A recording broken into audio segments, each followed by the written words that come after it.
So in just a minute, if you'll bow with me in prayer, we'll begin. Our gracious and righteous Father, we just thank you so much for this day, for our lives, and for this time that we have to look at this great book, Father, that you have given to us and shows so much about your character and shows so much about your plan and what it is that you want to do with us, Father, and what has been your goal and what has been what you've wanted to do with man from since the beginning, and just help us, Father, to understand and see and grow in our love and appreciation for what you've done. And just we pray all these things in Jesus' name, amen. Okay, last week one thing I was going to mention is in Isaiah chapter 6. The first verse, it says, "And I saw the Lord upon his throne." Now, who was it on the throne? Who was it that he saw? He saw the Lord, but which rendition or which person did he see on the throne, do you think? God, the Father? Oh, God. You think God? Well, I guess I didn't give it enough thought. Yeah, they're all, it's all the same. What's interesting is that there are groups, I think, namely Jehovah's Witnesses, I think, that think Jesus is a created being, and he's not God. And one good verse used that, in John 12:41, I think it is, that identifies Isaiah. He quotes Isaiah saying that Isaiah saw Jesus on the throne in Isaiah 6. And that's all you got to know right there, is that that's who Isaiah saw. I thought that was an interesting thing. All right, so real quickly, we'll do an outline here of Isaiah. Anybody remember what the first section was of Isaiah? Chapters 1 through... Johnny, you know? Okay, yeah. Somebody else. What's the first part of it? Chapters 1 through 6. 1 through 6. Very good. And what I call that? Problems of servanthood and the solution. Okay, problems of servanthood and the solution. And the first 5 are the problem, and chapter 6 is the solution. And then give this 7 to 39. What did we cover? What's that? Trust. It's all about trust. And tonight we're going to see the first failure of trust. Ahaz is a test of, and he fails in his trust. And that's going to cover from chapter 7 to 12. And then from 13 to 23 will be about the nations and things and how we shouldn't trust the nations. And then 24 to 27 is like a more worldly, a worldwide view of that. And then 27 is it 27? Yeah, 27 to 35, it looks more closely at Judah. And then 36 to 39, we see Hezekiah. And that is like a bookend because that is a success in trust. That's what successful trust is, whereas Ahaz is that bookend is not successful. All right, so, and then trust, this whole section, will you give God your life, believing he will never fail you? And that's what he's looking for, is that. Okay, and then chapters 40 to 55, what does that look at? Grace, yeah, grace. And in that section, what do we have in there? What is given, who is talked about in that? The servant songs, the 4 servant, that's Jesus. And what, especially chapter 53. And that is grace, the means of servanthood. Like, we have to trust in God and with all our hearts and things like that. But what is really going to motivate us to trust him fully, and that's the grace that we see given to us. And that stems from chapter 6, where the solution, where Isaiah, we say that's the solution. When when the people of Israel could have the same experience that Isaiah did, then that's a step up. We trust God, and then that grace is because Isaiah received that grace from God. But it was because he saw his sin. He saw who he was before God. And that's when we're at our most powerful as human beings, when we see who we are and we see the greatness of God and we're thankful for the grace that we have. That's a powerful, powerful thing in the life of a human. And then the next section, what are the next chapters after this? Yes. Excuse me, 56 to 66. And what is that about?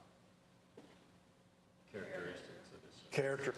What the character of servanthood and the servant's called must demonstrate those characteristics. Okay, so and I'll do this real quick because I know we'll run out of time.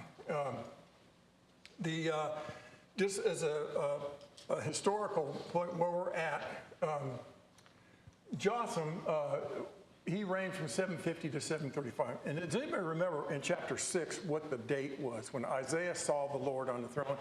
In the year Uzziah died, he saw him on the throne. Remember what date that was, roughly? 740. 740 BC is roughly when he saw them. So, but he had been a leper for 10 years, so Jotham was reigning for starting in 750 to 735. And it's interesting, we don't see anything about Jotham in Isaiah. He's just not mentioned at all. We come and we're right at Ahaz. But over in Israel, Menahem, he was there 753 to 742, and that's when Tiglath-Pileser III, TP30, as he's affectionately called, came and he exacted tribute from them. And so northern Israel was having to pay tribute to Tiglath. And he was sidetracked and went up north for a while because he wanted to take the countries that had the copper mines. So he didn't come down to Judah right yet, then and there, but he will. But they had Judah had a break from that. And then these are all murderous guys here. Pekahiah, I think, murdered Menahem, and then Pekah murdered him. I think it's just a sordid tale, but of that. And then over here, then Ahaz, he's now king, what we're going to be looking at in chapter 7. That's who we begin with. But in 735, there was this rebellion, and it said that Egypt was worried about Assyria. They knew they were making encroachment, so Egypt was stirring up to get a coalition together, and he got Pekah of Israel, and who else did he get interested in this coalition? It was Rezin of Syria. And so they came down to Ahaz, and they wanted him to join, but for some reason Ahaz smartly declined not to do that.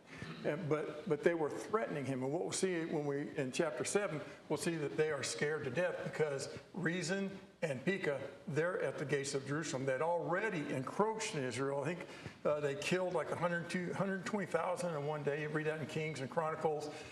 Before that, and I think it was Syria, took like 200,000 captive, but there's a statement there where Prophet Oded stopped them and said, and so they sent them back.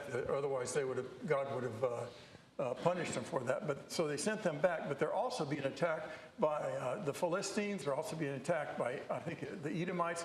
So they're just really afflicted. And so what we're seeing right now, Israel or Judah, Jerusalem is really scared because now these people are at their gates and they want to impose upon them.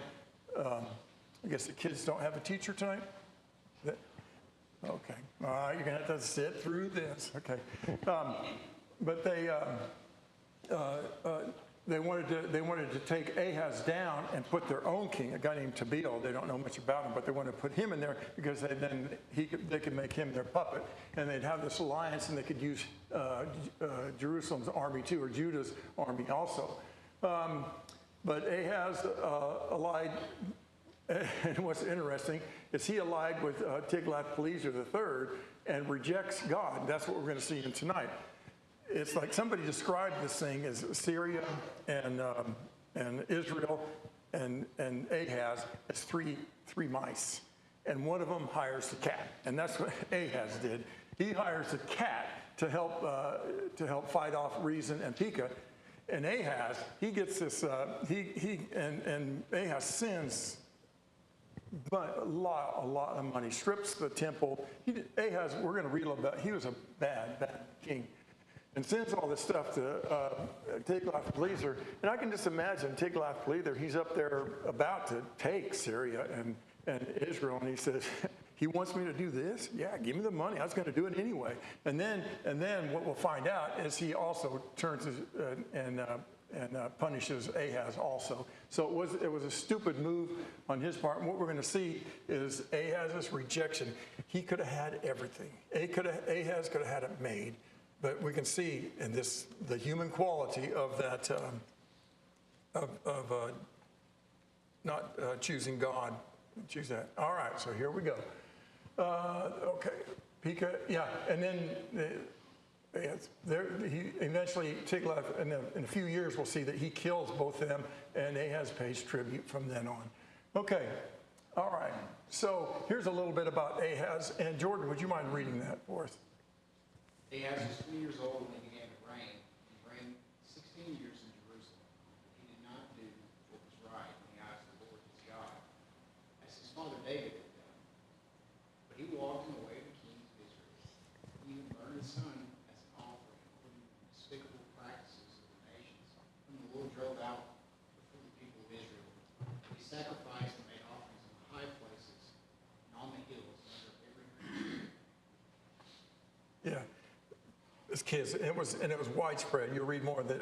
Even all the people in Judah, they were horrifically evil in that. You can see why they're going to be judged. All right, Jordan, you mind reading that one too? In the time of his distress, he became yet more faithless to the Lord, this same King Ahaz. For he sacrificed to the gods of Damascus that had defeated him, and said, because the gods of the kings of Syria helped them, I will sacrifice to them, that they may help me. But they were the ruin of him and all of Israel. Ahaz gathered together the vessels of the house of God, and cut in pieces the vessels of the house of God. He shut up the doors of the house of the Lord, and made himself altars in every corner of Jerusalem. In every city of Judah, he made high places to make offerings of the gods, provoking the anger of the Lord, the God of his fathers. Yeah, it gets worse. Let's see. Yeah, I don't think I had any more up there, but he also he was so impressed with the God of Damascus that he had his priest Uriah go, or he sent a copy of it or drawing or whatever, and Ahaz had that made and took the Lord's brazen altar, moved it and put that altar there, and then he knocked off. There was the sea or whatever that's in front of before you go into the temple, knocked that off and put something else there. I mean, he was just as bad as they come, and he said he wanted all the sacrifices to be made on the one he had copied, but he says, I'll inquire of the Lord on the other one. So he was pretty warped. All right, let's see. So what we're going to attempt to look at tonight is in 7:1 to 9:7, we're going to see 3 children is what it's about. This is about children. And then the first one, the sign of Emmanuel. And that's the tricky part to me, how all that really plays out. That's a little tricky, but I think I have an overall understanding. And then 8 to 122, the threat of where, do you guys know what that MSHB is? Maher Shalal Hashbaz is what it is. And that's said to be the longest name in the Bible. And I put it abbreviated like that because it's 18 letters long. Okay. But anyway, and then 1:9 to 7, we see the 3 children, or the 2 children, and then the promise of the child, and that's Jesus. We see that hope come back in, judgment, hope, all that kind of stuff. And then 9:8 to 10:4 is very interesting. If you look in your Bible, there's 4 poems there, and what they depict is the reasons why Israel or Judah, or it's Israel, I think, why they're being punished. And you'll see at the end of each one of those, there's like 4 or 5 stanzas in each one. At the end of each one, yet the Lord's hand is still outstretched. And it means his fist, because they say Hebrew doesn't have a word for fist, so the Lord's hand is still outstretched even after, you'll see all the things. It's a really interesting set of poems if we have time to go through it. And then 10:5 to 12:6, that'll be, the next class after that. But hopefully we can get through to 10:4. We can get that done. All right, so why don't we go ahead and start right here. Why don't I just start reading it, and we will, and I'll read it because I try to get through the time because we're already 7:15 and we got 3 chapters to do here. Okay, so we'll go down to what is that going down to? Verse 4. It says, in the days of Ahaz, the son of Jotham, son of Uzziah, king of Judah, Rezin, I'm not sure if it's Rezin or Rezin, the king of Assyria, and Pekah, the son of Remaliah, the king of Israel, came up to Jerusalem to wage war against it, but could not yet mount an attack against it. When the house of David was told Syria is in league with Ephraim, the heart of Ahaz and the heart of his people shook as the trees of the forest shake before the wind. And the Lord said to Isaiah, go out to meet Ahaz, you and I think it's Shear-Jashub, I think how that's pronounced, Shear-Jashub. There's different ways of saying it, but anyway, your son at the end of the conduit of the, you and your son Shear-Jashub, your son at the end of the conduit of the upper pool on the highway to the washer's field. And you notice where this, if you look in Isaiah 36, Isaiah goes out to meet Hezekiah at the same place. And it's an interesting how this is bookended. He meets Hezekiah at the same place when Sennacherib is threatening. So it's an interesting thing there. Okay, but he tells him, he says, Isaiah says to Ahaz, be careful, be quiet, do not fear, and do not let your heart be faint because of these two smoldering stumps of firebrands. At the fierce anger of Rezin and Syria and the son of Remaliah. Okay, we don't have that, and that's where that ends right there. But does anybody know what he means when he says Ephraim? This is just a little note. Israel. Okay, that's usually that will always refer to the northern kingdom. A lot of times they use Ephraim because it was a bigger tribe and a more powerful tribe. Let's see. Anyway, so what I talked about earlier is they're really scared because they've been attacked and now they're surrounded, and so Ahaz is really scared. But at this time, Isaiah comes to him and makes this unbelievable offer. And this is how bad. We can see how bad Ahaz was. He refuses the offer. It's just hard for me to believe that he would do that. Let's see. One of the interesting things is that this is the New Testament pool of Siloam. I think this might be the same reference here. All right. So, any thoughts? Anything you notice about this? Let's see.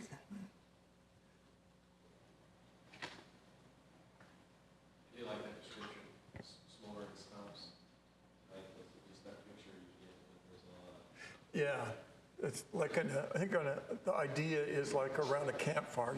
How you put wood in like that and how it burns down. Like a lot of times I've had burned wood piles and stuff like that, or brush piles, and it will burn down and you just have a little bit of a stick left that wasn't in the fire. And that's what, God is pretty dismissive of these guys. And sometimes you'll notice that he just says the son of Remaliah. He doesn't even say their name.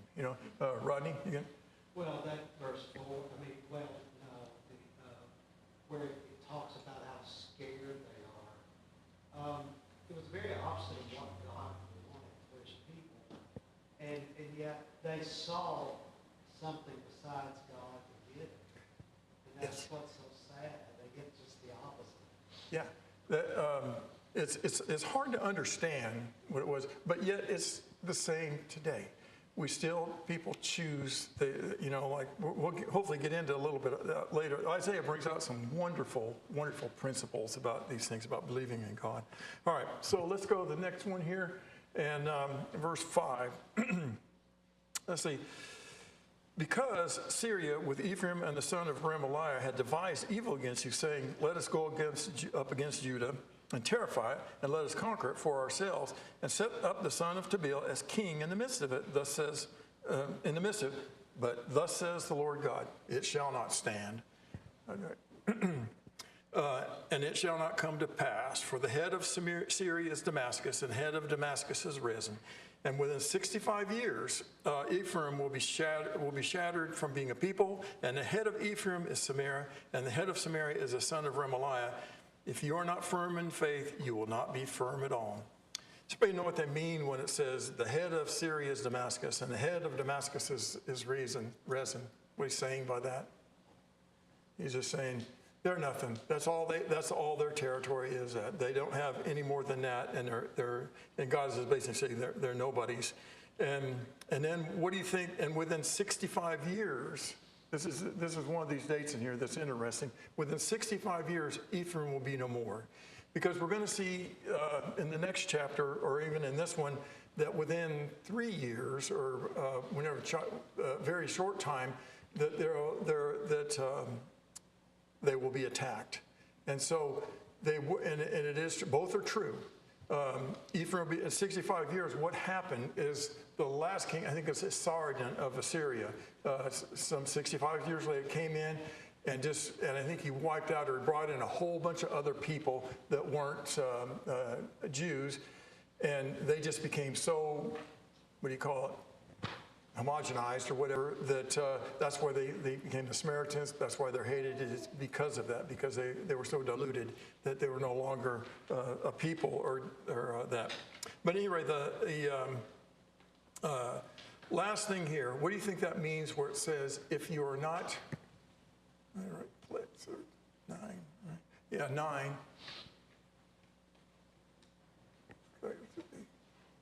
If you are not firm in faith, you will not be firm at all. What does that mean? You won't last. You won't last? Yeah. You can't endure it. Yeah. Yeah.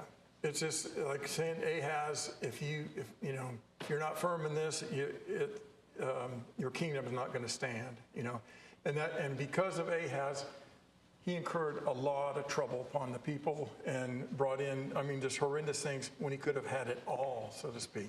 But he chose not to trust God, just stupidly do that. All right. Any comments before we move on here? All right. Let's see. Now, this here part is probably one of the more, quote, controversial parts. To me, it's not controversial, but it sure has brought up a lot of controversy. But again, the Lord spoke to Ahaz. Ask for a sign of the Lord your God. Let it be as deep as Sheol or as high as heaven. Can you think of what you would ask if you were given that, genie in a bottle like that, man? But Ahaz said, I will not ask. I will not put the Lord to the test. Just so hypocritical. And what is hypocritical about saying, I will not put the Lord to the test? Where's that quoted? What is that he's thinking in Deuteronomy? What's it say? Yeah. Well, the Deuteronomic law, Jesus said it, you shall not tempt the Lord your God, whatever. He's Deuteronomy chapter 8, we're talking about the waters of Meribah. Yeah. They're saying how to put the Lord to the test by asking against God once in a while. Oh, okay. In this case here, though, he's not tempting God in any way by asking for the seed, because God asked him to do it. It's just this, but it just underscores his hypocrisy. But at any rate, Isaiah is just is pretty vehement. He said, hear then, O house of David, is it too little for you to weary men that you weary my God also? Therefore, the Lord himself will give you a sign. Behold, the virgin shall conceive and bear a son, and shall call his name Emmanuel. He shall eat curds and honey, and he knows how to refuse the evil and choose the good. You choose it. For before the boy knows, let's see. 15, 16, so then, okay. For before the boy knows, let's see, how to refuse the evil and choose the good, the land whose 2 kings you dread will be deserted. The Lord will bring upon you and upon your people, upon your father's house, such days as have not come since the day that Ephraim departed from Judah, the king of Assyria. It has made a bad choice there. And but anyway, the controversy is about, therefore the Lord will give you a sign. The virgin shall conceive and bear a son. Now, does anybody know about what this controversy is? Because this had a fulfillment then, okay? And this version does read, the virgin shall conceive and bear a child.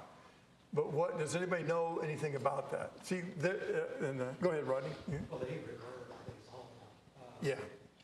Can mean just a young maiden. It doesn't have to mean a virgin in the sense of, like, it can and have the application ultimately in Jesus, but here it would not have to. Yeah, Isaiah had a choice, he said, of 3 words. And this word is right in between. There was a virgin, there was a young maiden. She could be a virgin, but it could be a young maiden. And then there's another one that was just a young maiden or something like that. But he chose that word. But you know what the controversy was? Has anybody ever heard the Revised Standard Version? This is back in, I think it came out in the 40s, 1940s. But there was such, they translated the word young maiden, and they put that in the text. And it caused such a stir. People were burning them. And I mean, it was, I don't know, Jim, well, we weren't even around then, but even us. But yeah, that was a big controversy because they actually used the right word, you know. But so it's one of these verses that is like here, we see there is an immediate fulfillment, but then later on, like Matthew, is it 123 or 423? Can't remember what it was. He uses the virgin shall conceive and bear a child. And in that version, what happened was, as you remember the Septuagint was translated. Well, in the Septuagint, they used a word that was meant virgin. So that's what they knew, that word virgin, and it fit Christ. I think that's neat the way that worked out, but it actually worked. But that was quite a kerfuffle, but it's not a big deal, and it's a lot of scripture. Danny, were you going to say something? No. Okay. There are a lot of verses are like that: the immediate fulfillment, and then something greater. That and Matthew does that quite a bit. Let's see. So where did we get to? 17 or 18? 18. All right. Let's see. 123 is where that's quoted at. All right. Mm-hmm.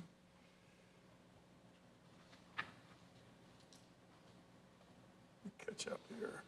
Okay. 18. In that day, let me know that word, or in that day, that phrase. We'll see that a lot in this book. Let me know how to explain that how it applies. We'll see it a lot. It's used a lot in the Messianic age. Yeah. At times, in chapter 9, in that That's right. Yeah.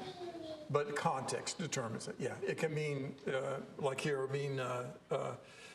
pretty soon this is going to happen. But anyway. So the Lord is going to punish the country, and this is what's going to happen. In that day, the Lord will shave with a razor that is hired beyond the river, the king of Assyria, and the head of the hair of the feet, and it shall sweep away the beard also. That shows the completeness of how he is going to attack them. In that day, a man will keep alive a young cow and 2 sheep. And because of the abundance of milk that they give, he will curds for everyone who is left in the land will eat curds and honey. Now, that sounds good, but it's not. Do you know why that's not? Why that's not maybe so good? Because he only has 2 cows. I mean, it's just going to be, the country's going to be devastated. And the milk is going to spoil, you know, or turn into curds and stuff. It's not going to be an abundance of them. It's going to be pretty dry. I think there's let's see, 23 up there. Let's get the next slide here. In that day, and in that day, every place where there used to be 1,000 vines worth 1,000 shekels of silver will become briars and thorns. With a bow and arrows, a man will come there. Now, why would it's going to, it used to be rich, and now a man with bow and arrows is going to come there. And why is that, you think, buddy? Well, I think it's an interesting use of the word milk and honey when the land Other way. is supposed to be with the Yeah. land is the land of milk and honey. But now that's gone, it's going to be cut off because there's no more. Yeah, it's desperate now, yeah. And it's a desolate land, it's going to be full of Robert, the guy with the bow, he's not there for good. Well, there's another way to look at it too. I didn't think of it that way, but another way to look at it, the man will come because they don't have food. He's going to be hunting. That's why, that's how they get their food. I think might be doing that. Okay, and for all this, the hills that used to be hoed with a hoe you will not come there, for fear of the briars and thorns, but they will come to a place where cattle are let loose and sheep tread. So this is going to be, the land is going to be devastated, and we'll see that. Let's see. All right. Seems like kind of a reversal back to it's war zone and it's wilderness. Yeah. It was farmland and prosperous, and now it's wilderness. Yeah, and I think this is looking a little ahead too, right here. Johnny? It comes full circle in that God was with them when it was all the things of land flowing with milk and honey and the vines with the Yeah. shekel. And now that God has been removed from that, this is when it's left. Yeah. It's unattended. It doesn't have the care that's once there. Yeah, because God is left. Yeah. One thing though, Johnny, I'm glad you said that. behold, the virgin shall conceive and bear a son, and shall call his name Emmanuel. Now, nobody was ever called Emmanuel. Does anybody know how to explain that? Emmanuel, that means God with us. Yeah. And so, because his name, I think what it is, we'll see that term used through a few more times and stuff. But what it is, God with us. I think what this is referring to, regardless of good or bad, whatever God says, that's what's going to happen. You know that God is with us. When the young maiden has the child, and the child weakens, you'll know that God is with us. When you see the Assyrians come or whatever, because Isaiah said that, God is with us. That's how, I think how that term might be referred to. We'll see it again here, but maybe make it a little clearer. But at any rate, we are at chapter 8. Good deal. Okay.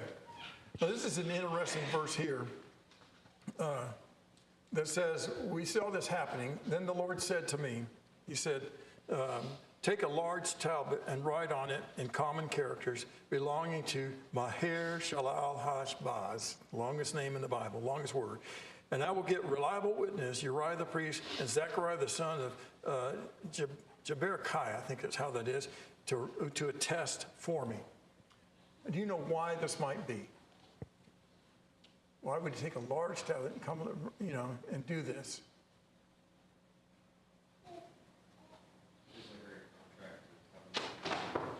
Yeah, I think that's, and what it is, what this thing is it's either wood or metal. It's like a placard, okay? And he's going to write this on there, and that's so that people can see it, okay? And let's see, come again, and then we'll get, and I think what he wants, it's like a proof of and he'll do it again or something like this. It'll be a proof of what he says. He prophesies something, and then you're going to see it happen.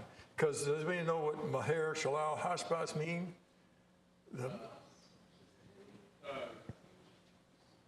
Swift is to believe, speedy is to pray. Yeah. So can you imagine, when Isaiah showed up with the son Shear-Jashub, you know what that meant? A remnant shall return. So he comes to see Ahaz, and he says, well, who's this? And he says, this is my son, a remnant shall return. And Ahaz probably looked, what's that mean? But that was a sign. And then in here we have this other one, the prey hastens, the foil comes or something. That means that they're going to be invaded. That's what's going to happen. Okay. And then anyway, it goes on.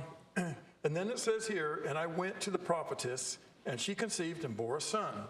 And then the Lord said to me, call his name Maher Shalal Hashbaz, for before the boy knows how to cry, my father and my mother, the wealth of Damascus and the spoil of Samaria will be carried away before the king of Assyria. So you see that happen pretty immediately, but then also, 65 years later, they were totally, Okay. Then the Lord spoke to me again, because this people has refused the waters of Shiloah that flow gently, and rejoice over Rezin, the son of Hermah. Therefore, behold, the Lord is bringing up against him the waters of the river, mighty and many, the king of Assyria and all his glory. Okay, this is an interesting passage here. That he, let's see, I think I had, yeah. Anybody ever heard of Pharaoh Jenkins?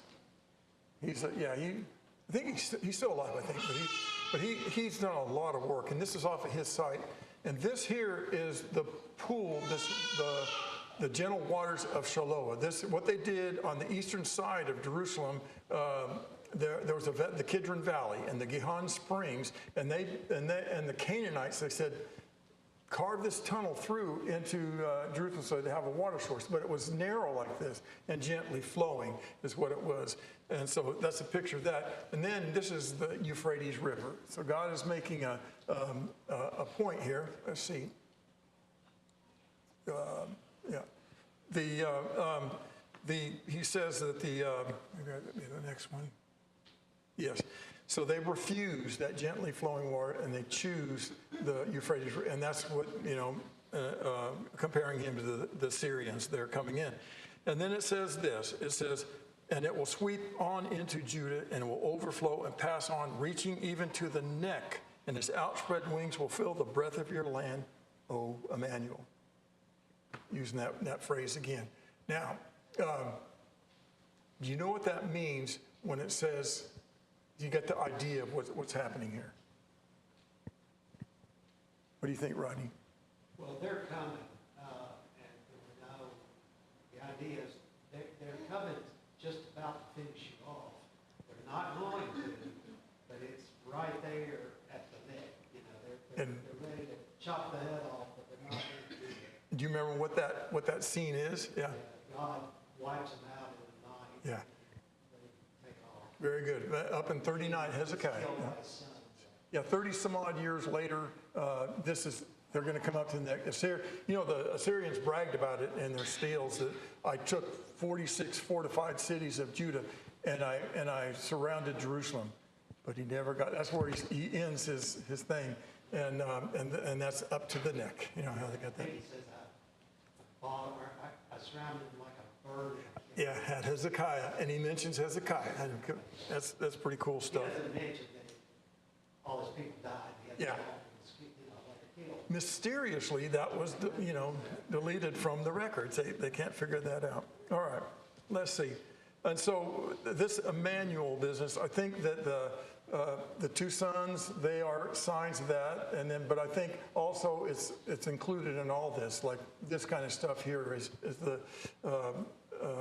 God with us. You see all these happening. God, but remember, God is with us, and we'll be talking a little bit about remnants here in a minute. How many times that's mentioned kind of in the judgment sort of context? How's that? Maybe a Colonial, Yeah. kind of this judgment aspect of it. Yeah. Yeah, it's a little deep for me, but it's I think that's more the idea on that.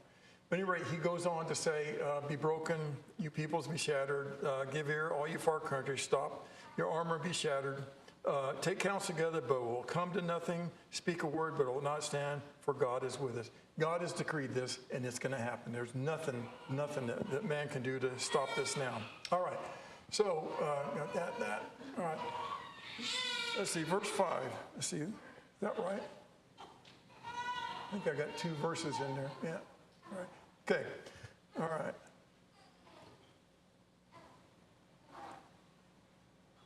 All right.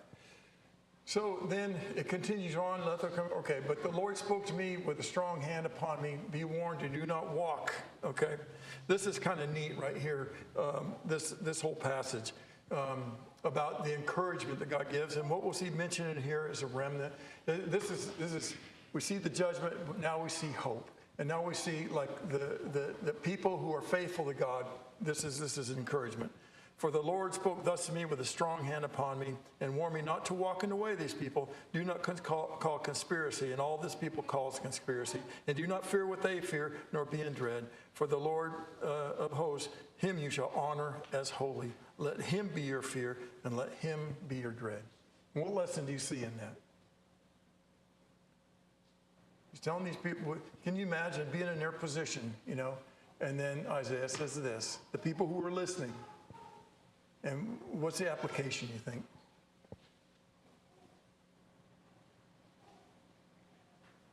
Art, go ahead. Well, you're going to have all of this is going to happen. It's going to seem hopeless, but God has always attached hope to judgment. And here he's judging them, and he's pushing them and punishing them to get them to see hope and get them to see him. And it's the same way here. It's don't believe everything you hear. There's still hope. Yeah. The same with us today. Conspiracies or whatever abound, but this is we'll honor God, and you're good. I think that's a great lesson in it there. All right, and then it goes on to an encouragement here. It says, and he will be a sanctuary. 14 up, yes. Okay, and he will become a sanctuary and a stone of offense and a rock of stumbling to both houses of Israel. And do you know what he means by a stone of offense and a rock of stumbling? Somebody compared it like to the Grand Canyon. Brent Kirchville said a Grand Canyon. They have the guardrails on there. That's like to stop you from going over there. But people will still, do stupid things like that. The Lord has put these things up, or put himself up there, but as it could be a blessing, but they'll stumble over him and they won't see it. They won't see who it is. So it becomes a stone, stone, what does it say? Stone of offense and a rock of stumbling. okay? Or he could be our safety or things. And many shall stumble on it. They shall fall and be broken and be snared and taken. Let's see, and then this, I really like this verse here. And he tells him, he says, bind up the testimony, seal the teaching among my disciples. I will wait for the Lord who is hiding his face from the house of Jacob, and I will hope in him. Okay. What do you think he means by bind up the testimony, seal the teaching? People aren't listening. God told them that they weren't going to listen. So he tells them here, bind up the testimony. See, when he does it, where it's bound up in his disciples. Yes. Right? But it's not very widespread. But there, yeah. That's where it is. That's the stronghold. And what's beautiful about this passage is in Hebrews 2:13, this is referred to Jesus as my people. Like what's he call? He calls them here. His hiding face. Behold, I and the children whom the Lord has given me are signs and portents and here from the Lord of hosts who dwells on Mount Zion. See, the Lord has people, and what he wanted Israel to be was to be this, and what he wants us to be is to be signs and portents. That is, see, we are to reflect the glory of God in our lives. That's our purpose in this life, and that's what he wanted of them. But he did, and they failed as a nation, but there were some people. Ed, were you going to say something? It's worth remembering that this is condensed, it's been many years since chapter 6, when he saw the holiness of God and saw that house, and now he's being told, you've got to live it, and he's been living it himself. Yeah. Very good, very good. All right. And then it goes on. Let's see, do I have 19 up there? Yes. And it says, and when they say to you, inquire of the mediums and the necromancers who chirp and mutter. It's almost like that's comical in that. Anybody know what mediums and necromancers are? Like fortune tellers. Fortune tellers, yes, that's it. The mediums, they summon the dead. They summon the dead, yeah, very effective, yeah. And They read the omens. yeah, they read the omens, yeah. The necromancers are thought to be, they inquire of the dead, but they're to predict the future is one of their jobs, what they do. But at any rate, yeah, should not a people inquire of their God, he says, and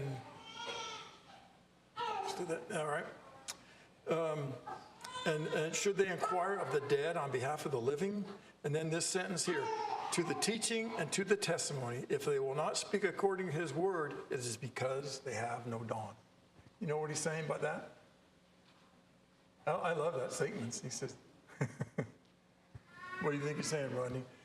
Well, the idea of no dawn, in a sense, they have a light about them, but there's also, you could also say, there's no tomorrow. It's all ending, I guess. In one sense. Yeah, it's sad. It's the reality of what it is. The people who choose to live in sin, it's darkness. There's no hope. Whereas with God, there is hope. And what Isaiah is encouraging them, look at the word, to the word, to the testimony. That's what his advice is, okay? If they do not speak according to this word, it is because they have no dawn, because they're hopeless. They will, and then he goes on to talk about what their future is. Let's see. And then it says, and they will pass through the land greatly distressed and hungry. And when they are hungry, they will be enraged, and they will speak contemptuously against their king and their God and turn their faces upward. We know what that means. When they turn their faces upward, what do you think they're expressing? They're angry, like cursing God, I guess. It's just a very arrogant thing that they do. And they will look down to the earth, but behold, distress and darkness, the gloom of anguish, and thrust into thick darkness. So what we see here is hopelessness, but here how Isaiah goes. The next thing, we see hope. And this is a beautiful chapter here about, this is the third child. We've seen Shub, Maher-Shalal-Hash-Baz, and now we see the third child. And this is the best of all. Okay, and let's see. Somebody mind, Clint, would you mind reading that? Listen to me. But there will be no gloom for her who was in anguish. In the former time he brought into contempt the land of Zebulun and the land of Naphtali. In the latter time he has made glorious the way of the sea, the land beyond the Jordan, Galilee of the nations. People who walked in darkness have seen a great light. Those who dwelt in the land of deep darkness, on them has light shone. You have multiplied the nation. You have increased its joy. They rejoice before you as with joy at the harvest, as they are glad when they divide the spoil. Okay. This is a two-part poem. This is the first part of it here. But this is just a beautiful thing. Has anybody ever seen this passage before somewhere else? Where have you seen that, sir? I don't remember the exact text, but Jesus went up into the northern areas and preached to areas that were Gentile areas that is described by this passage. Absolutely. It's really neat, because what's interesting is this was the first area that the Assyrians attacked, was this northern part of the country here. And then we see, where does Jesus start his ministry? Up in the north. And that's a beautiful way that they put that together there, that the people are going to see a great light. And what I wasn't sure about is I've seen that it says, the people who walked in darkness have seen a great light. Now, does that mean that the people, that they were walking in their sins and things like that, now they've seen a great light? Or is it like the people that were up there, even though the Lord has hid his face from the house of Jacob, I will hope in him?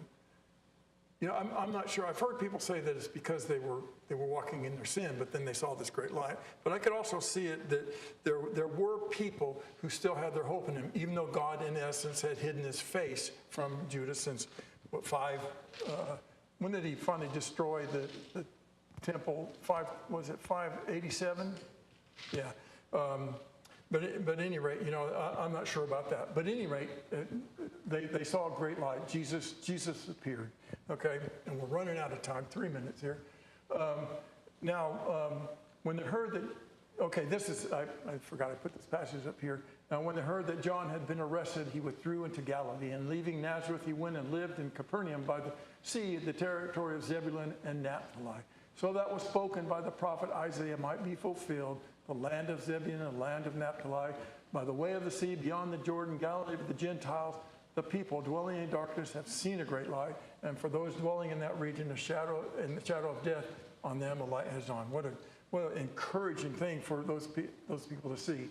And then this is the second poem here, and it's this a beautiful thing about who this is. It describes who, for us, a child is born, a son is given, and it is mighty God, ever let Prince of Peace. After all this, then that's what they see. Rodney? Well, again, that kingdom aspect, that we've been preaching on is the focus in the midst of that government. You have the civil seat on the throne is the wonderful counsel, mighty God, Prince of Peace. It's all wrapped up in that restoring, establishment of that promise to David and the kingdom restored back to Israel. Yes. What a great thing that has been done. We need, we read this stuff, we need to just realize this was fantastic stuff that's been done.